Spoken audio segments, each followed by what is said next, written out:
Hi, my name's Louise Hussey and I'm executive producer at DNeg TV, which is the television division for Double Negative. I was very keen from a young age to be working in either film or television, and my parents were rather more keen that I did something more stable, so the compromise was an English degree, and I went through that, got a lot from it, thoroughly enjoyed it, but still came out knowing that it was an industry I was really keen to get into. My first real recollection of computer animation was at a time when rendering would have been done very painfully over many days just to render 1 second's worth. So it was very much in those days a technical, very male-dominated world where it was people writing code, and as the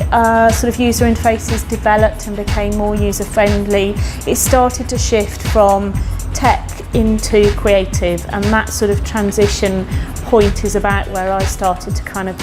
get into it and sort of understand it. Being really honest, I think, yep, certainly there were times when the battle to manage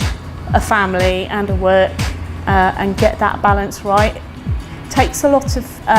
commitment. I think you have to really want to work. I can see that perhaps if you're in a job which is unfulfilling, it's probably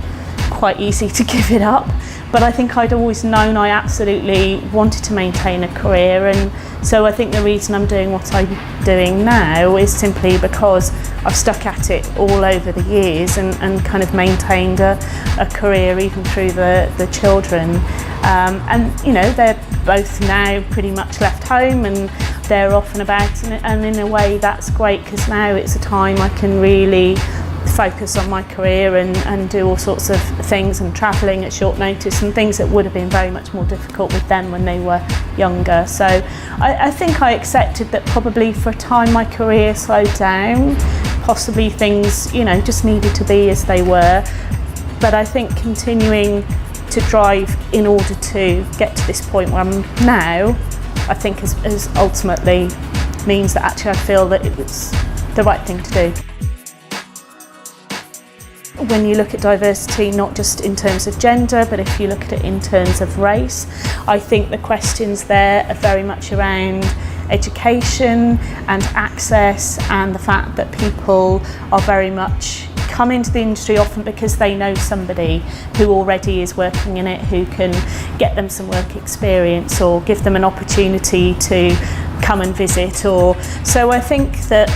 one of the things we need to do as an organisation, as an industry, is to really start to drill down into at what point do people find the visual effects is something that might work for them, and we need to really look at how we can help drive different people into the industry, and so that's so many different ways that needs to happen. We need to be out there at careers fairs, we need to be engaging with schools, we need to be making sure that we're doing work in terms of young people that are outside of the traditional educational routes into college. So here in the UK we have an apprenticeship scheme which has just started, the visual effects, which gives people an opportunity at 18 to come into the industry, and they will in part have education and classes, and that will be part of the remit of them being employed. It's a government-run thing, so it's quite strict about how that works. I think that's a great thing and something we should definitely be promoting.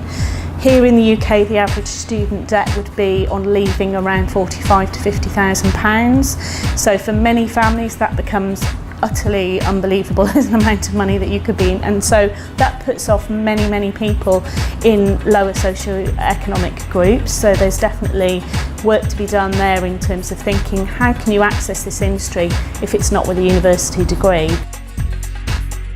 I think having a sense of yourself as a female in the industry, I think not being afraid to speak up, not being afraid to really push the boundaries, and sometimes that's hard and sometimes it can be a bit lonely, but I think there's a sort of sense in which I've always felt I'd like to be, you know, pushing the boundaries so that the younger women following me may have a bit of an easier time of it, and then the generation beyond them an easier time again. That would be a great thing if that works. For me, it's about the support of women around you and the support of men around you equally. Find out those men who are the good ones and make sure that you can talk to them and help them to understand sometimes where you might be coming from. And I think those things are all about building together as a team. So those things I think are really important. It's about talking and making sure that people understand that if you're making a point and that you feel something has been a bit untoward and a gender related issue, that you do tackle it calmly but firmly to try and make sure it doesn't happen again.